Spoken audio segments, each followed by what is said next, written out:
Good morning বন্ধুরা। সকাল এখন 8টা বাজতে যায়, চলে এসেছি রান্নাঘরে চা করতে। এত গরমেও আমরা দুজনে মিলে ঠিক চাটা নিয়মিত খেয়ে যাচ্ছি। যারা চা প্রিয় মানুষ তারা কিন্তু যতই গরম হোক বা যাই হোক চা কিন্তু দুবেলা খাবেই, সে শীত হোক বর্ষা হোক আর গরমই হোক। যেমন আমার মা সারাদিনে 50 বার চা খায়, বললেও শুনবে না, বলছে মরে যাই মরে যাব, চা খেয়ে মরবো। আজকে চাটা একটু অন্যভাবে করব, দিয়েছি একটু আদা, তারপরে দিচ্ছি এলাচ। আমি কিন্তু চায়ে খুব একটা এলাচ দিই না, কিন্তু আজকে দেবো। চিনি দিয়ে দিয়েছি, এলাচ আর আদাটা দিয়ে ভালো করে ফোটাবো, এরপরে দেবো চা পাতা। আর আজকে চাটা একটু অন্যরকম করছি, তার কারণটা হচ্ছে প্রত্যেক দিন একঘেয়ে চা খেতে ভালো লাগে না, একটু চায়ের মধ্যে যদি স্বাদ পাল্টায় দেখবেন খুব ভালো লাগে কিন্তু। আর এই যে মাকে গতকাল রাত্রিরে চা পাতা আনতে বলেছিলাম, এখন তো ওই নাম করা চা পাতার দোকানে চা পাতা আনতে যাই না। এখন দেখছি জানেন 400 টাকার দানা চাও একই রকম খেতে, আর 300 টাকার দানা চাও একই রকম খেতে। কি দরকার অত কষ্ট করার? সামনের দোকান থেকে চা নিয়ে চলে এসেছি, এটা 300 টাকার দানা চা, মাকে বলেছি 100 নিয়ে আসুন, এখন খাই, যদি ভালো হয় তারপরে আবার নিয়ে আসবেন।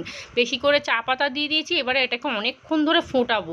আবার খুব বেশি ফোটালেও মুশকিল আছে জানেন তো, তন্ময় বলবে চা তেতো হয়ে গেছে। চাটাকেও ঠিকঠাক মন দিয়ে করতে হবে বাবা, এর নামই সংসার। গুড মর্নিং বন্ধুরা, কেমন আছেন আপনারা সবাই? নিশ্চয়ই ভালো আছেন, আমিও ভালো আছি। আজ হলো মঙ্গলবার, সকাল এখন 10:30 বাজতে যায়। তিশান এইসবে পড়ে টোরে আসলো, আর আমি গেছিলাম রেশন দোকানে, রেশনটা আগে তুলে নিয়ে আসলাম। আর একটু ব্যাংকে গেছিলাম আমাদের সামনের মায়ের বইটা আপডেট করাতে, শাশুড়ি মায়ের লক্ষ্মী ভাণ্ডার ঢুকেছে নাকি। মায়ের আজকে লক্ষ্মী ভাণ্ডার ঢুকলো, সবার হয়ে গেল, আমার আর হলো না। এই কারণে মনটা আজকে বড্ড খারাপ লাগছে সকাল থেকে। যাই হোক, গিয়ে রেশনটা তুলে নিয়ে আসলাম। রান্না বান্না করবো, তন্ময় কাজে বেরিয়ে গেছে, আসবে দুপুরে খেতে। আজকে এঁচোড় চিংড়ি রান্না করবো। গতকাল রাতের এক বাটি ডাল আছে, ওরা তন্ময়ের হয়ে যাবে। গতকাল সন্ধ্যেবেলা টাকা তুলতে গেছিলাম, অল্প একটু সবজি কিনে নিয়ে এসেছি, একটু ঝিঙে, ঢ্যাঁড়স, পটল, তারপর টুকটাক নিয়ে এসেছি কিনে, তারপর এঁচোড় নিয়ে এসেছি, কুমড়ো, টুকটাক বাজার করেছি। তো দেখি এঁচোড় চিংড়ি করবো। মা সকালবেলা চিংড়ি মাছটা কিনে দিয়ে গেছে, আর গরমে দেখছেন মুখ চোখ পুরো কালো হয়ে গেছে একদম, কি অবস্থা মুখ চোখের। তো চলুন এখন রান্নাঘরে যাব, ব্রেকফাস্ট করব। ব্রেকফাস্ট হবে আজকে পান্তা ভাত, আলু সেদ্ধ না, আলু ভাজা। তো গতকাল রাত্রিরে ভাত হয়েছিল, তো সেই ভাত অনেকটা ছিল, আমি সকালবেলা উঠে জল ঢেলে দিয়েছি। আর গতকালকে আলুও ভেজেছিলাম, তো আলু ভাজা দিয়ে আমরা মা ছেলে পান্তা ভাত খেয়ে নেবো। তারপরে একদম সংসারে কাজে লেগে যাবো, রান্না বান্না করবো। আগে রান্নাটা বসিয়ে দেবো, কারণ তন্ময় যখন তখন চলে আসতে পারে। তবে ফোন করেছিল, বলে দিয়েছি 1টার নিচে একদম তুমি ঘরেই ঢুকবে না, কারণ এঁচোড় করতে একটু টাইম লাগে। আর আজকে আমি ভাবছি এঁচোড় আর আলু একবারে প্রেসারে সিটি মেরে নেবো, ঝামেলা মিটে যাবে। সেই তো আলুটা আলাদা করে সিদ্ধ করতে হয়, এঁচোড়ও আলাদা করে সিদ্ধ করতে হয়, ওই জন্য ভাবছি একবারে সিটি মেরে নেবো, ব্যাস তাহলেই হয়ে যাবে। চলুন আগে খেয়ে নিই, সকাল থেকে না মনটা খারাপ লাগছে, আমার লক্ষ্মী ভাণ্ডারটা আর ঢুকলো না। তিশান পড়ে টোরে এসেই গাঁক গাঁক করে টিভিটাকে চালিয়ে দেবে। আমার কথা আপনারা কি শুনবেন? লবিতার কথা শুনবেন, লবিতা কোথায় যাচ্ছে না যাচ্ছে সেটাই আপনাদের কানে যাবে। চলুন, বাসি বিছানা ঝাড়া হয়ে গেছে, এই দেখুন, দেখছেন চালিয়ে দিয়েছে না, ডোরেমন হচ্ছে, এটা একই ব্যাপার লবিতা আর কি। এই যে ঢিস করে শুলো, এখন 12টা 12:30 অবধি টিভি দেখবে, শুয়ে থাকবে, উঠে একবার স্নান করে খাবে, আবার শুয়ে পড়বে, সুখী মানুষ। আর এই দেখুন আজকে আমাদের রেশনের কি সুন্দর চাল দিয়েছে, পুরো পরিষ্কার চাল একদম। এখানে জল ঢালা ভাত, সকালে জল ঢেলেছি, আর এইখানে এই যে আলু ভাজা যা আছে আমাদের দুজনের হয়ে যাবে। চলুন, এখানে চায়ের বাসনগুলো এখনও ধোয়া হয়নি, তবে আগে চিংড়ি মাছটা বের করে ধোবো। তার আগে চলুন খেয়ে নিই, 11টা বাজতে যায়। ব্রেকফাস্ট খাওয়া কমপ্লিট হয়ে গেছে, চলুন এবারে সবজিপাতিগুলো বার করি। কি কি কিনেছি আপনাদের দেখিয়ে দিই। হ্যাঁ, দেখুন এখানে একটা বড় দেখে ঝিঙে নিয়েছি। ঝিঙে আমি খুব একটা পছন্দ করি না, তবে তন্ময়ের খুব প্রিয়। আর এখানে চিচিঙ্গা নিয়েছি, অল্প করে ঢ্যাঁড়স, আর এটার মধ্যে কি আছে, ও আচ্ছা কুলেখাড়া, একটা সেই কুলেখাড়া কিনেছিলাম, 2 দিন হয়ে গেল, ওটা এখনও পড়ে আছে। কেন বলুন তো? শরীরটা ভালো আছে না, ওই জন্য পাত্তা দিচ্ছি না ওকে। যখন যেই শরীরটা খারাপ হবে তখন ঠিক পাতা কেটে কেটে ফোটাতে আরম্ভ করে দেবো। আর এই যে ফ্রিজের পাওয়ারটাকে যত ওপরে ছিল করে দিয়েছি, নে বাবা যা গরম পড়েছে, সবজিপাতি সব পচে যাচ্ছে জানেন তো। টমেটো 2-3খানা ফেলে দিয়েছি। আর এই যে ছোট্ট এঁচোড়টা এনেছিলাম, তবে গতকালকে মাঝখান দিয়ে না একটু কেটেছি। আমার মনটা একটু খুঁতখুত করছিল যে এঁচোড়টা তো গোটা, যদি ভিতরটা পচা হয় তাহলে তো গেল, পুরো এঁচোড় ধরে ফেলে দিতে হবে। আর আমার কি বলুন তো, ওই অনেকে দেখেছি জিনিস নিয়ে না পচা থাকলে রেখে দেয়, পরের দিন প্যাকেটে করে নিয়ে দেখায়, আবার রিটার্ন অন্য কিছু নিয়ে আসে, কিন্তু আমি ওটা পারি না, জানেন তো।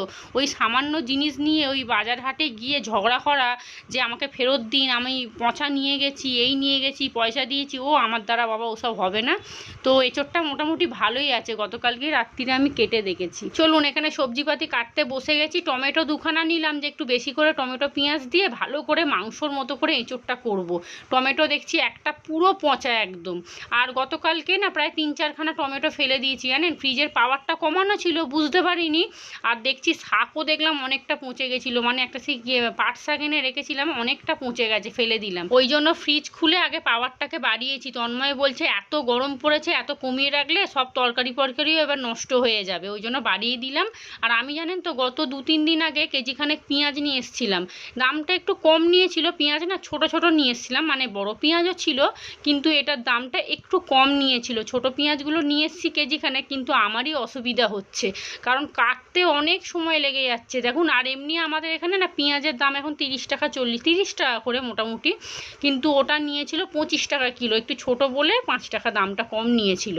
কিন্তু এ নিয়ে এসে মানে ভুল করে ফেলেছি। আমি এখন দেখছি কি মানে কাটছি তো কেটেই যাচ্ছি, শেষ আর হচ্ছে না।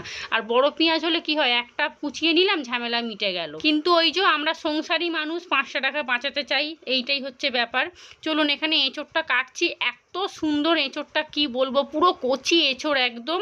আর মাঝখান দিয়ে তো আমি গতকালকে কেটেই রেখেছিলাম, একদম ছোট্ট ছোট্ট দানা। আর খুব যখন বুড়ো এঁচোড় হয় না, তখন আমি দানা বার করে ফোপড়াগুলো ফেলে দিই, ওই যেগুলো জালি টাইপের আর কি। কিন্তু এই এঁচোড়টা একদম ভালো এঁচোড়। আর আমি জানেন তো এঁচোড় যখনই কিনতাম না, আমি গোটা কোনোদিন কিনিনি। আমার খালি মনে হতো কি যে যদি বুড়ো হয় বা যদি ভিতরে পচা হয়, কিন্তু এই ফার্স্ট টাইম আমি ছোট এঁচোড় কিনলাম, তবে খুব সুন্দর পেয়েছি। এবার থেকে ভাবছি ছোট ছোট এরকম একটা করে গোটা এঁচোড় নিয়ে নেবো, নিজেই ঘরে এসে কেটে নেবো। অনেককে আবার দেখেছি জানেন বাজার থেকে এঁচোড় কাটিয়ে নিয়ে আসে। আর এই দেখুন তেলের কৌটোটা নিয়ে বসেছি, তেলই নেই। আর এঁচোড় তেল ছাড়া কাটা যায়? কাটাকুটির পর্ব শেষ হলো। এঁচোড় কাটতে অনেকটা সময় লাগে জানেন তো, ভালো করে দেখে দেখে কাটতে হয়। চলুন এখানে 2খানা পটল ছিল, ভাবলাম কেটেই নিই, শুধু শুধু নষ্ট হবে, তো কেটে নিয়েছি। একটু ভাজা করে দেবো তন্ময়ের জন্য, আর আমাদের জন্য একটু কুমড়ো ভাজা করব। আর প্রেশার কুকারে কিন্তু এঁচোড় আর আলুটা একবারে সিটি মেরে নিচ্ছি। আজকে সকাল থেকেই মনটা খারাপ, বললাম না সবার লক্ষ্মী ভাণ্ডার ঢুকে গেছে, কিন্তু আমার আর ঢুকলো না। আর এখন আর ক্যাম্পও বসবে না যে আমি আবার করতে দিয়ে দেবো। ক্যাম্প বসতে বসতে মোটামুটি সেই পুজোর সময় হয়ে যাবে। কয়েক টুকরো কুমড়ো এরমভাবে কেটে নিয়েছি, বেশ বড় বড় আছে তো, ভাজা খেতে খুব ভালো লাগবে। তিশানের আর তন্ময়ের জন্য করলাম।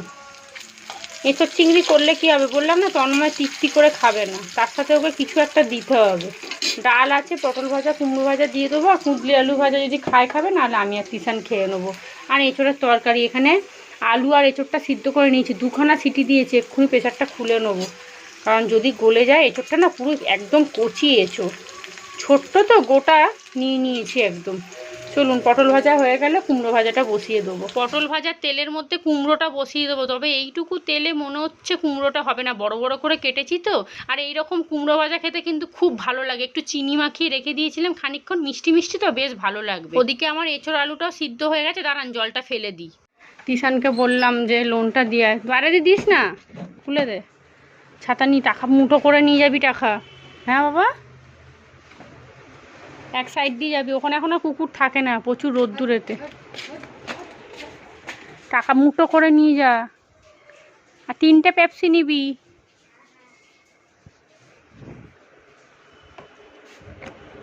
ভাতটা বসিয়ে দিয়েছি, এখানে পটল আর কুমড়ো ভাজা হয়ে গেছে, এখানে অনেকটা তেল আছে, ওই জন্য ভাবছি এইটা আর এখন বসাবো না, এটা ছোটো কড়াটায় মাঝখানে বসিয়ে দিই। এই তেলটার মধ্যে আরেকটু তেল দিয়ে এঁচোড় চিংড়িটা বসিয়ে দিই। চিংড়ি মাছটা ভালো করে বেছে নুন হলুদ মাখিয়েছি। আর আজকে অল্প চিংড়ি মাছ নিয়ে আসলাম, কারণ গরম পড়েছে তো। আমি নাহলে 150 চিংড়ি মাছ দিয়ে করি, কিন্তু আজকে 100 নিয়ে এসেছি। প্রচণ্ড গরম লাগছে,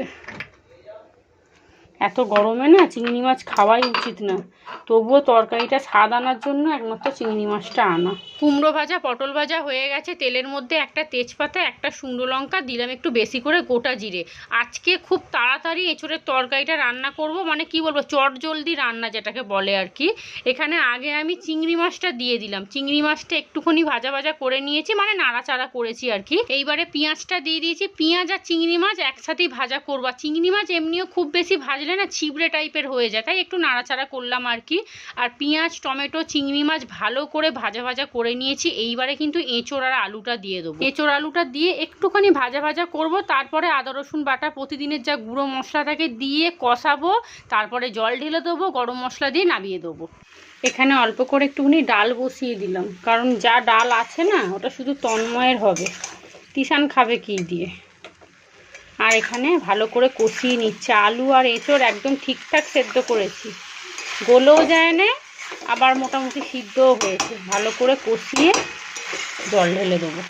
খুব বেশি ঝোল ঝোল করবো না, কারণ ডাল করছি তো আমারও হয়ে যাবে। এঁচোড় চিংড়ি আর এই ভাজাটাও বসাতে হবে ডালটা সিদ্ধ করে। আর একটুখানি এটা কষানো হোক, তারপর জল ঢেলে দেবো। এঁচোড় চিংড়ি এখানে একদম রেডি। একদম দেখেছেন তো কষা কষা করেছি, একবারে শুকিয়ে ফেলিনি, তাহলে না ভাত দিয়ে মেখে খাওয়া যাবে না, এঁচোড়ের স্বাদটাই পাবো না। এঁচোড় চিংড়ি রেডি। আর এই যে সিদ্ধ সিদ্ধ ডাল করেছি, একটুখানি ধনেপাতা দিয়ে দিয়েছি, দিয়ে ফুটিয়ে নামিয়ে দেবো। আর এখানে কুদলি আলু ভাজাটা বসিয়ে দিয়েছি। আর এইবারে এই বাসনগুলোকে উদ্ধার করব মেজে। এখন 12:30 বাজতে যায়।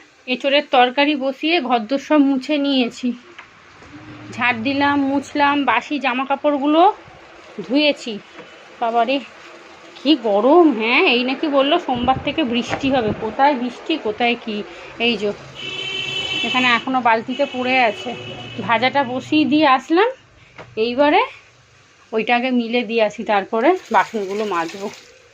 মোটামুটি হয়ে গেল। বাবা খুব টেনশান করছিলাম, এঁচোড়ের তরকারিটা যা হয়েছে না, এই দিয়েই ভাত খাওয়া হয়ে যাবে। চলুন ডালটা একটু ফুটুক, তারপরে নামিয়ে দেবো। ধনেপাতা দিয়েছি, একটু কাঁচা সর্ষের তেল দিয়েছি, সিদ্ধ ডাল যেটাকে বলে ওটাই করেছি। বাইরে রোদ দেখেছেন? ওরে বাবারে, যেন মনে হয় খেতে আসছে। তন্ময় বাড়ি চলে এসছে। ওই যে কুদলি আলু ভাজা খাবে না বলল, আইসক্রিম নিয়ে এসেছিলো, একটু আইসক্রিম খেলাম।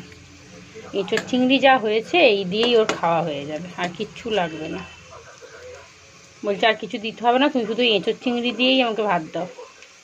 এসে হাত ধুতে এসছে না, এঁচোড় দেখেই একদম ওর মাথা ঘুরে গেছে।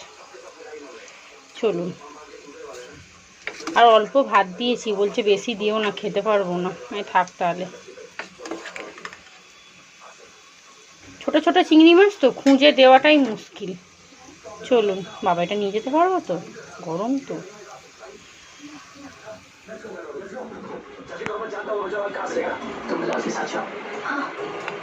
রান্না বান্না খুব কম সময়ের মধ্যে করেছি, সমস্ত কিছু হয়ে গেছে। এবারে রান্নাঘরটা পুরো পরিষ্কার করে নিলাম। আর গতকালকে না তন্ময় একটা ফ্রুটির বোতল এনেছিল, ওরাই তো সব খেয়ে খেয়ে শেষ করে দিচ্ছে, বিশেষ করে তিশান। আর আমি এখন একটু মুখে ঢাললাম, তন্ময় বলছে খেয়ে নাও, নাহলে পরে কিন্তু আর পাবে না। রান্নাঘর পুরো পরিষ্কার করে নিয়েছি, তিশান গেছে স্নান করতে। আর এই যে অনেক বাসন ছিল সব মেজে নিয়েছি, বেসিনটাও মেজে নিয়েছি, গ্যাসটাও ভালো করে মুছলাম। খাবার দাবার সব চাপা দেওয়া আছে। তিশান স্নান করে আসুক, তারপরে আমি যাব স্নান করতে। গুড ইভিনিং বন্ধুরা, বিকেলে এখন 4:30 বাজে। আমি আর তিশান ঘুমোচ্ছিলাম, কিন্তু এখন একটু রেডি হব, যাব হচ্ছে মায়ের বাড়িতে। ঠাকুমার তো শরীরটা খুবই খারাপ, গতকালকে আবার হসপিটালে ডাক্তার দেখাতে নিয়ে গেছিলো আউটডোরে, ছোটো বৌদি আর মা গেছিলো। তো আমি তো বাবার কাছে গিয়েছিলাম, প্রায় সন্ধেবেলা এসেছি। তো ঠাকুমার শরীরটা এতটাই দুর্বল হয়ে গেছে যে মানে বসতেও পারছে না, কিছু খেতে পারছে না, শরীর পুরো উইক হয়ে গেছে একদম। আউটডোরে দেখিয়ে নিয়ে এসছে, ডাক্তারবাবু ওষুধ দিয়েছে, কিন্তু বলেছে সুগার টেস্ট করাতে। ঠাকুমার নাকি বুক ধরপড় করছে, তো বলেছে ওষুধপত্র দিয়েছি, যদি এই ওষুধে না কমে তাহলে অবশ্যই সুগার টেস্ট করাতে হবে। মৌসুম্বি লেবু 2খানা নিয়েছি, অল্প করে একটু আঙুর নিয়েছি, কাঁঠালি কলা নিয়েছি, আর এখানে টক দই নিয়েছি। সব কিছু অল্প করেই নিয়েছি, কারণ ঠাকুমা একদমই খেতে পাচ্ছে না, সেই জন্য বলেছি অল্প অল্প করে একটু একটু করে খাবে। কাঁঠালি কলাটা খেতে পারবে কিনা জানি না, তবু আমি নিলাম। আর এখানে আঙুরটা আর মুসম্বি লেবুটা ঠাকুমাই নিতে বলেছিল আঙুর যাতে মিষ্টি হয় দেখে নিবি। আর লেবুগুলো না ছোট ছোট, খুব বড় বড় লেবু দেখলাম না। এই 2খানাই নিয়েছি, এগুলোই এখন খাক। আর এই টক দই তো খেতে পারবে, কারণ পেটের পক্ষে টক দই খুবই ভালো, ঘোল করে খেয়ে নিতে বলবো গিয়ে। চলুন আমি এবার বেরিয়ে যাই, চলে যাচ্ছি। পা আমি খুলেছি কখনো নিচে? হ্যাঁ হ্যাঁ, ও তো পরেই ছিল, খালি গেঞ্জিটা খালি খোলা ছিল। হ্যাঁ হ্যাঁ, একটা ব্যাগ তো খালি, ফলগুলো খালি নিয়ে এসেছিলাম। আসছি, আমি বই কিনতে যাবো আবার।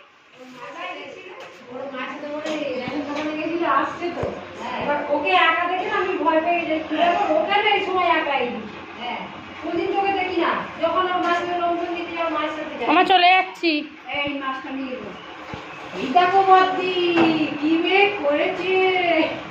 বাবা আমি সত্যি সত্যি ভাবলাম ও ওই জন্যই বাবু বলছে পাউরুটি খাবি। কি কাঁচা মাছ আবার কখন ধরলো? একটা ছোট এতে দাও, ছোট একটা ব্যাগে দাও, ছোট ব্যাগে দাও। ঠাকুমা আসছি। দাঁড়ো দাঁড়ো, কি গো কি হলো গো? আবার বাড়ি চলে যাই তাড়াতাড়ি। অফিস আছে ভেটকি, ভেটকি আছে আয় তাড়াতাড়ি আয়। বাবা কোথায়? দেখি দেখি মাথা কোথায়? মাথাটা কোথায় গেল? মাথা কোথায় গেল? মাথা কোথায় গেল? ও জুতো পরছে। বাড়ি এসেই আগে চা বসিয়ে দিয়েছি। আমি এসছি তার আধা ঘন্টা আগে তন্ময় এসছে, আমাকে বলছে কি গো তুমি তাড়াতাড়ি আসো আমি চা খাবো। বলছি কেন তুমি এক কাপ চা করে খেতে পারছো না? বলছে বাবা কি গরম, গ্যাস জ্বালালে আর থাকতে পারবো না। আমি বলছি তাহলে ও আমি মানুষ নই, আমি গ্যাসের সামনে যে রান্না করি। তো চলুন এখানে রান্না বান্না বলতে আজকে চিকেন কিমা হবে, তার সাথে হবে পরোটা। এখানে মাংসটা ভালো করে ধুয়ে রেখে দিয়েছি, তন্ময়ের জন্য এক কাপ চা করে নিয়েছি, আমার জন্য একটু করলাম। আজকে চিকেন কিমাটাও একদম তাড়াতাড়ি করে রান্না বান্না করবো, মানে কোনো রকম ওংনমো করে। এখানে সব কিছু দিয়ে দিয়েছি, এখানে গাজর, ক্যাপসিকাম, পেঁয়াজ, টমেটো, মাংস আর আলুটা না একদম লাস্টে দেবো। এখানে মশলাও ছিল না জানেন, মশলা করতে হলো আবার। আদা রসুন সব মশলাপাতি একসাথে দিয়ে দিয়েছি, আর এখানে শুধু গাজর আর ক্যাপসিকামটাই ছিল, আর কিচ্ছু ছিল না, ওটাই দিয়েছি। দিয়ে সব কিছু মাখিয়ে মুখিয়ে বসিয়ে দিয়েছি, এবার ওটা আস্তে আস্তে হোক। আর এখানে দেখছি তেলটাও শেষ হয়ে গেছে, তেলটাও ঢেলে নিলাম। আর এই যখন তেল ঢালি না আমার বুকের ভিতরটা ঢিপ ঢিপ করে, যদি একবার পড়ে যায় তাহলেই গেল, তন্ময় যা চেঁচাবে। আর এই যে এখানে চিকেন কিমা একদম রেডি হয়ে গেছে, দেখুন দারুণ হয়েছে না? আলুটা না একদম লাস্টে দিয়েছি, আজকে আলুও ভাজিনি জানেন, তন্ময় জানেই না। চিকেন কিমা একদম রেডি হয়ে গেছে, গরম মশলা দিয়েছি, অল্প একটু মিষ্টি দিয়েছি, কিমা না একটু মিষ্টি মিষ্টি না হলে ভালো লাগে না। এইবারে পরোটার পালা। বাবারে যা গরম লাগছে, তন্ময় বলছে খালি পাখা চালাও পাখা চালাও। আমি দাঁড়াও খাবে তো, পরোটা কিমা খাবে বলে কথা, সহ্য তো করতেই হবে। এখানে আমি এখন ধ্যান করছি দাঁড়িয়ে দাঁড়িয়ে, কি গরম যে লাগছে কি বলবো আপনাদেরকে। আর কয়েকটা পরোটা আছে, তবে আজকে আবার পরোটাগুলোকে একটা একটা করে ভাজছি। আজকে কেন, গত দু একদিন ধরেই পরোটাগুলোকে একটা একটা করে ভাজতে হচ্ছে। তন্ময় বলছে পরোটা ভালো নরম হচ্ছে না, ওই 3-4খানা একসাথে দিয়ে ভাজছো ওই জন্য ভালো ভাজা হচ্ছে না। সব দিকেই ঝামেলা জানেন তো। আর এই দেখুন আজকে আমি পরোটা দিয়ে কিমা খাবোই না, আমার জন্য ময়দার লেচি রেখে দিয়েছিলাম, ওই 3খানা রুটি করেছি, আমি ওইটা দিয়ে খাবো। এত গরমে মানা করলাম পরোটা দিয়ে খেও না, শুনলই না, না আমাকে 4টে পরোটা করে দাও। খাক বাবা, আমি কিন্তু আমার জীবনটাকে খুব ভালোবাসি। চলুন বন্ধু আজকের তাহলে ব্লগটা এখানেই শেষ করছি। আপনারা সবাই ভালো থাকবেন, সুস্থ থাকবেন। আজকের মতো টাটা।